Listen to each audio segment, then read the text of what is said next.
Hello, good afternoon, everybody. My name is Maaike van der Wegen, and I'm the Senior Educationalist at St Christopher's Care, the Centre for Awareness and Response to End of Life. So a really warm welcome from me and the St Christopher's Care team, and it's an absolute pleasure to be hosting today's Resilience webinar, and thank you very much for joining us.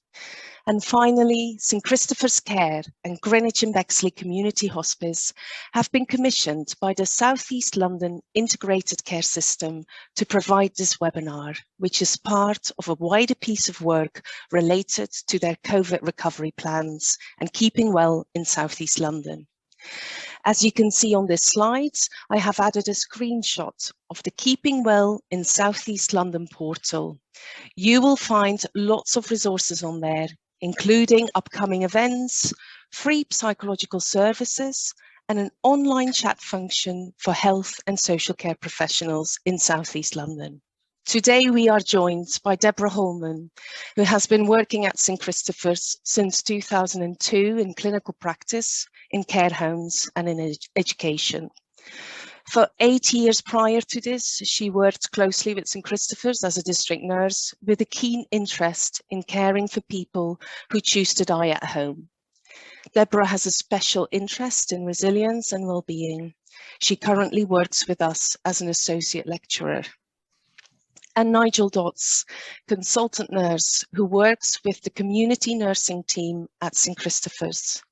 Nigel has almost 30 years of nursing experience in HIV and AIDS, community nursing, cancer nursing, and palliative care. Nigel has been instrumental in supporting our community nursing teams during these unprecedented times.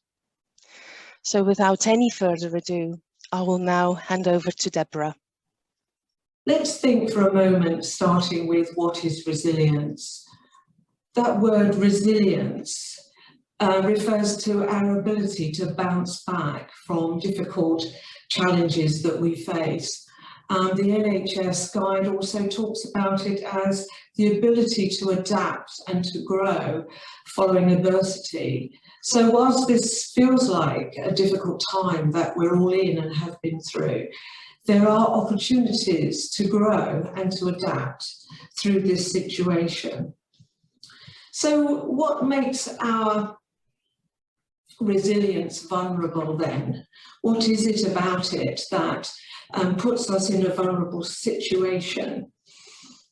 Damien Barr, who's a writer, has expressed it like this, and I think it's actually a good way to sum it up for us. We are not all in the same boat.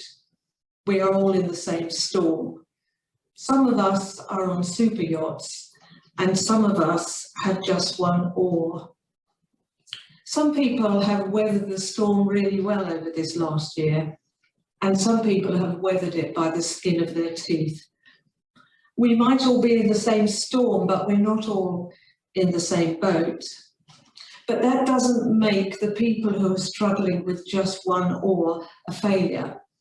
It means that we have to know how to care for ourselves, clinging on maybe to that one oar until we find ourselves in smooth sailing water again. What else makes our resilience vulnerable is that COVID-19 has had so many uncertainties, and therefore you and I and all in the health service have been pioneers. Pioneering is probably the last thing you feel like you have been, but actually many of us have never faced a situation like this before. And therefore, for better or for worse, we have ploughed our way through, but we're spearheading perhaps a new way of working, perhaps a new way of understanding. And people like yourselves on the front line are in an ideal position to bring some evaluation out of the way this last year has been, so that we can think about, as a health service, how to do things differently. There are certainly things which I'm sure you can think of that have been helpful, that you can carry forward. Most people in the health service are incredibly committed to their jobs. They'll go the second mile. Some people try and live on the second mile. And therefore, it puts our resilience at vulnerability. We get tired, we get exhausted, we take on extra shifts, we overwork, and we don't realise we're doing it. We so want to support our colleagues that we often run ourselves into the ground.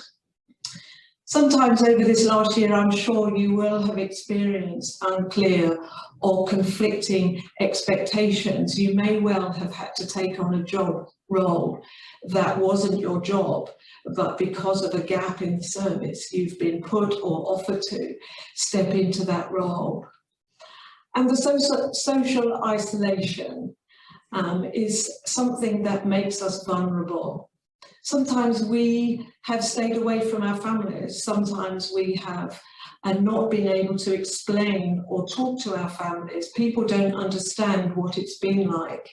And therefore we can feel socially isolated, concerned that we're going to give others COVID or we might catch it ourselves.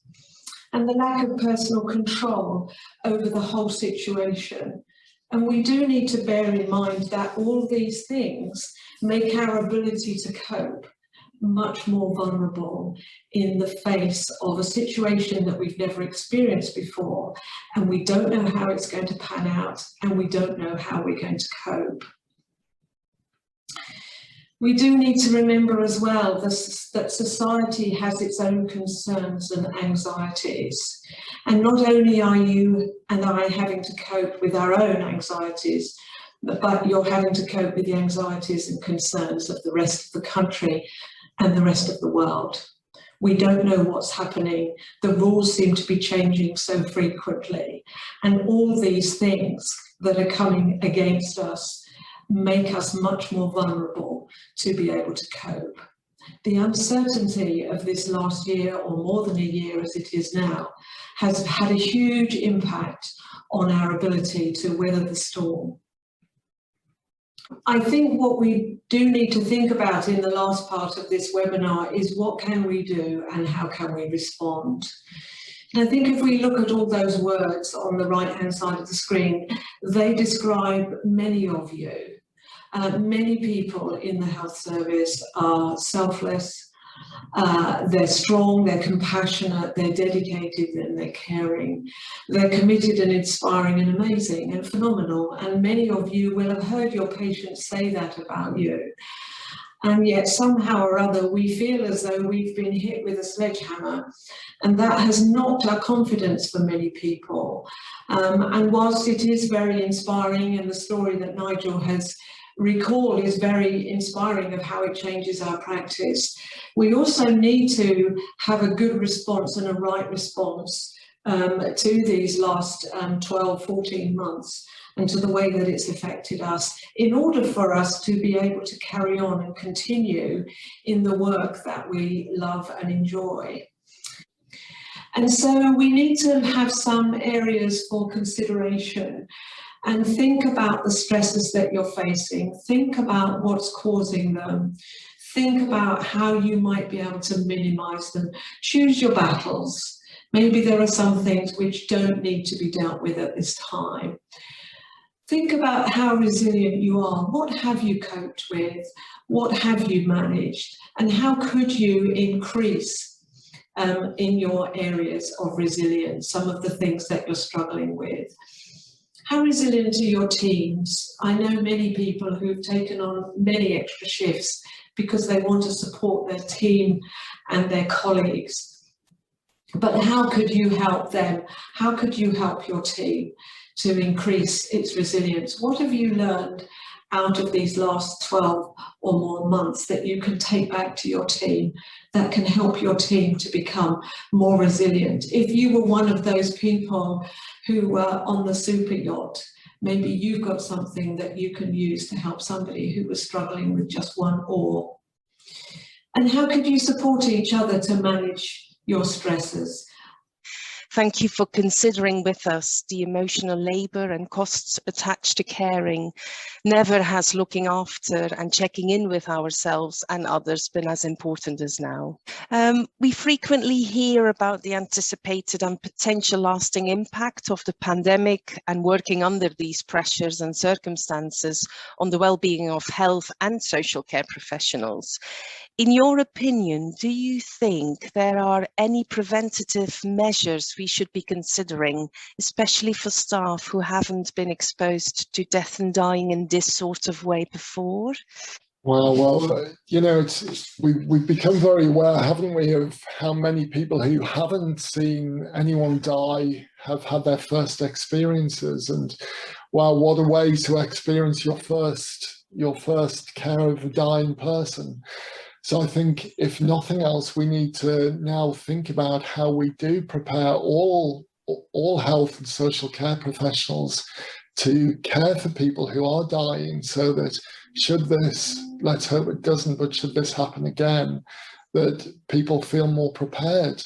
And it really has highlighted the need for, to recognise that death and dying is everyone's business. Yeah. Thank you. Deborah? Yeah, I mean, we are basically a death-denying nation.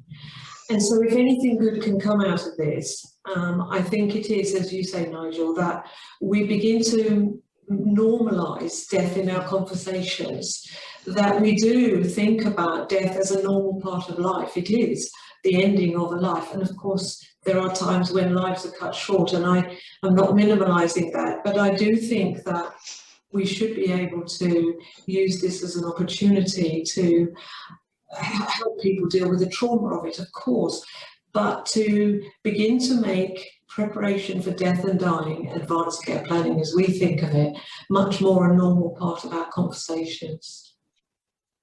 I would strongly advise you to go and have a look at the Keeping Well in South East London portal. There are a huge amount of resources on there, including self-assessment tools, lots of videos from psychologists. It's really well worth looking at.